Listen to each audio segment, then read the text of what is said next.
नमस्कार दोस्तों, मेरा नाम है संतोष। वीकेंड टेक्निकल लर्निंग के और एक एपिसोड में आपका स्वागत है।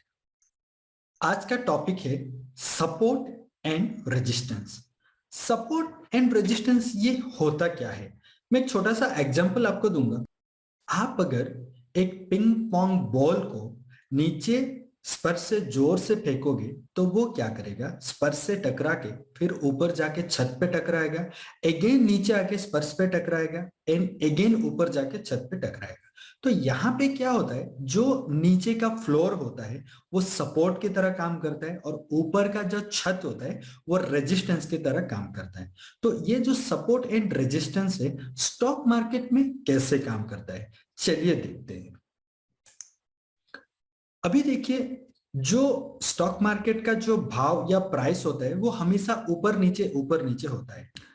अभी प्राइस जब नीचे गिरता है और एक पर्टिकुलर एरिया में आके वो सपोर्ट लेके बाउंस बैक होता है तो हम उसको सपोर्ट कहते हैं।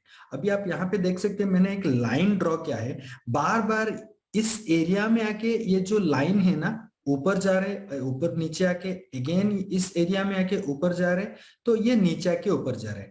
ये जो 4 पॉइंट है ना, ये सपोर्ट की तरह काम कर रहे हैं ये स्टॉक मार्केट का प्राइस को। मैं आपको एक एग्जांपल देके बताऊंगा, आपको समझ में आएगा।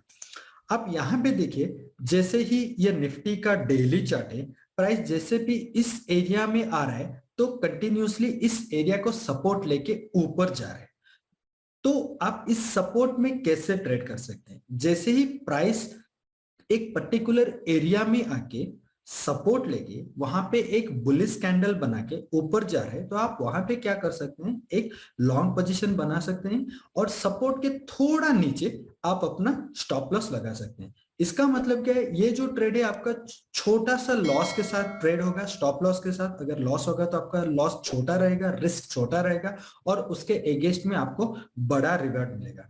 चलिए हम और थोड़ा एग्जांपल लेके समझने की कोशिश करते हैं।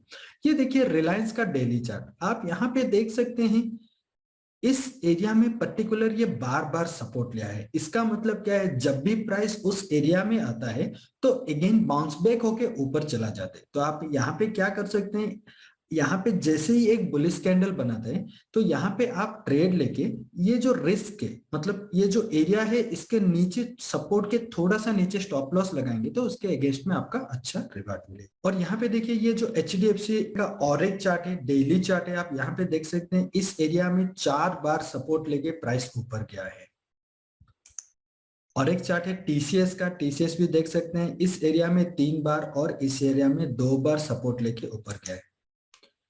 ये अगेन हिंदुस्तान पेट्रोलियम का वीकली चार्ट है। ये जो support and resistance daily, weekly, monthly में भी आप देख सकते हैं, कोई भी टाइम फ्रेम में ये काम करता है।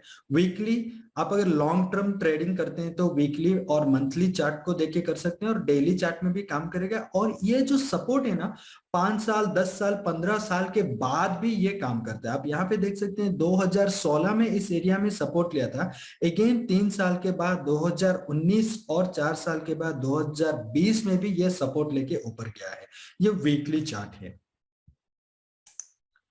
और एक है रेजिस्टेंस ट्रेडिंग। रेजिस्टेंस ट्रेडिंग क्या होता है, जैसे ही प्राइस ऊपर जाता है एक पर्टिकुलर एरिया में सेलर आते हैं और उसको सेल करते हैं और प्राइस नीचे आ जाता है। ये जो एरिया है ना, इसको सप्लाई जोन भी हम कह सकते हैं, क्योंकि जैसे ही प्राइस उस जगह पे पहुंचता है तो सप्लाई, बहुत सारे सप्लायर्स आ जाते हैं, सेलर्स आ जाते हैं, प्राइस को सेल करते हैं तो वो प्राइस नीचे आ जाता है। तो इसको कहते हैं रेजिस्टेंस। चलिए हम देखते हैं चार्ट में। आप यहाँ पे देख सकते हैं ये जो प्राइस है दिसंबर 2014 में कहीं ये एक रेजिस्टेंस लिया था। जैसे ही आप देख सकते हैं जुलाई 2015 और उसके बाद अगेन नवंबर 2015 और सितंबर 2015 में ये और एक बार, मतलब 4 बार रेजिस्टेंस लिया है। इसका मतलब क्या है, प्राइस जैसे ही इस जगह पे पहुंचता है तो ये रेजिस्टेंस लेता है। आप यहाँ पे देख सकते हैं ये मार्च 2015 में इस एरिया को सपोर्ट भी लिया है। जब भी कोई रेजिस्टेंस लेता है, अगर रेजिस्टेंस को तोड़ के ऊपर जाता है, वो रेजिस्टेंस उसके बाद सपोर्ट की तरह एक्ट करता है और उसको बोलते हैं सीआईपी, चेंज इन पोलैरिटी, और रोल रिवर्सल भी बोलते हैं।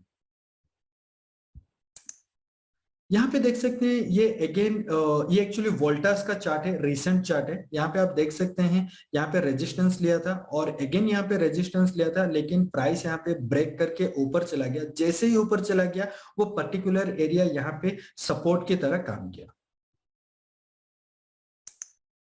ये इन्फोसिस का वीकली चार्ट है, आप यहाँ पे देख सकते हैं 1 2 3 4 5 बार यहाँ पे रेजिस्टेंस लिया। जैसे ही यहाँ पे ब्रेक किया ऊपर चला गया और वो पर्टिकुलर एरिया में वो सपोर्ट लिया है। आप यहाँ पे देख सकते हैं ये पर्टिकुलर प्राइस नहीं होता है, मतलब अभी 1000 रुपया या 1200 रुपया है तो वो 1200 रुपया में ही वो सपोर्ट या रेजिस्टेंस नहीं लेता है। वो 15 20 30 रुपए का एक जोन रहता है, उस एरिया में वो सपोर्ट या रेजिस्टेंस लेता है। अभी ये और एक बैंक निफ्टी का वीकली चार्ट है, आप यहाँ देख सकते हैं यहाँ पे 2 बार रेजिस्टेंस लिया, अगेन यहाँ पे रेजिस्टेंस लिया। जैसे ही यहाँ पे रेजिस्टेंस को ब्रेक करके यहाँ ऊपर चला गया। अभी आप रेजिस्टेंस को ब्रेक करते हैं तो सपोर्ट को ब्रेक करते हैं, आपको कैसे पता चलेगा? आप और बहुत सारी चीजों को लेके आपको यहाँ पे देखना पड़ेगा जो हम आगे सीखेंगे, लेकिन मैं अभी आपको बता देता हूँ।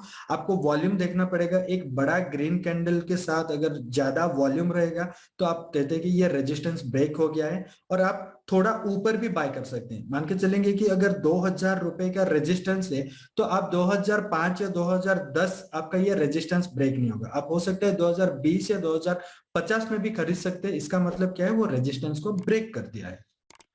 आई होप दोस्तों ये वीडियो आपको अच्छा लगा। अच्छा लगे तो आप लाइक कीजिए, मेरे चैनल को सब्सक्राइब कीजिए और कमेंट कीजिए। आज के लिए इतना ही। Thanks for watching. Good luck and good trading.